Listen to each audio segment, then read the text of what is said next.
ನಮಸ್ಕಾರ ವೀಕ್ಷಕರೇ, ಭೀಮ ಸಂಸ್ಕೃತಿ ಡಿಜಿಟಲ್ ಮೀಡಿಯಾಗೆ ಸ್ವಾಗತ ಸುಸ್ವಾಗತ. ಇಂದಿನಿಂದ SSLC ಪರೀಕ್ಷೆ ಅಂದರೆ 10ನೇ ತರಗತಿ ಪರೀಕ್ಷೆ ಇಂದಿನಿಂದ ಪ್ರಾರಂಭ ಆಗಿದೆ. ಇದಕ್ಕೆ ಶಿಕ್ಷಣ ಸಚಿವ ಮಧು ಬಂಗಾರಪ್ಪ ವಿದ್ಯಾರ್ಥಿಗಳಿಗೆ ಶುಭ ಹಾರೈಸಿದ್ದಾರೆ.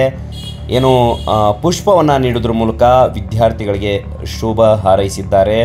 ಬೆಂಗಳೂರಿನ ಖಾಸಗಿ ಶಿಕ್ಷಣ ಸಂಸ್ಥೆಯೊಂದಕ್ಕೆ ಭೇಟಿ ನೀಡಿದ ಮಧು ಬಂಗಾರಪ್ಪ ಅವರು ಎಲ್ಲ ವಿದ್ಯಾರ್ಥಿಗಳು ಕೂಡ ವಿಶೇಷವಾಗಿ ಯಾವುದೇ ಭಯವಿಲ್ಲದೆ ನಿರ್ಭೀತಿಯಿಂದ ಪರೀಕ್ಷೆಯನ್ನು ಎದುರಿಸಿ ಯಾವುದೇ ಆತಂಕಕ್ಕೆ ಒಳಗಾಗಬೇಡಿ ಅನ್ನುವಂಥ ಮಾತನ್ನು ಶಿಕ್ಷಣ ಸಚಿವ ಮಧು ಬಂಗಾರಪ್ಪ ಹೇಳಿದ್ದಾರೆ.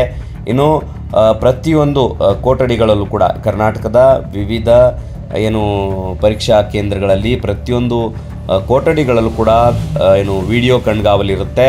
ಸೊ ಹೀಗಾಗಿ ಯಾರೂ ಕೂಡ ಈ ಕಾಪಿ ಮಾಡೋದಾಗಲಿ ಕಾನೂನಿನ ವಿರುದ್ಧ ಚಟುವಟಿಕೆಗಳನ್ನ ಮಾಡೋದಾಗಲಿ ಮಾಡಬೇಡಿ.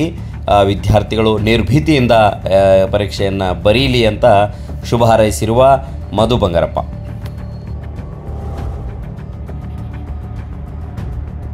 ಈ ಸುದ್ದಿಗೆ ಸಂಬಂಧಿಸಿದಂತೆ ನಿಮ್ಮ ಅಭಿಪ್ರಾಯ ಅನಿಸಿಕೆಗಳನ್ನ ಕಮೆಂಟ್ ಮೂಲಕ ನಮಗೆ ತಿಳಿಸಿ.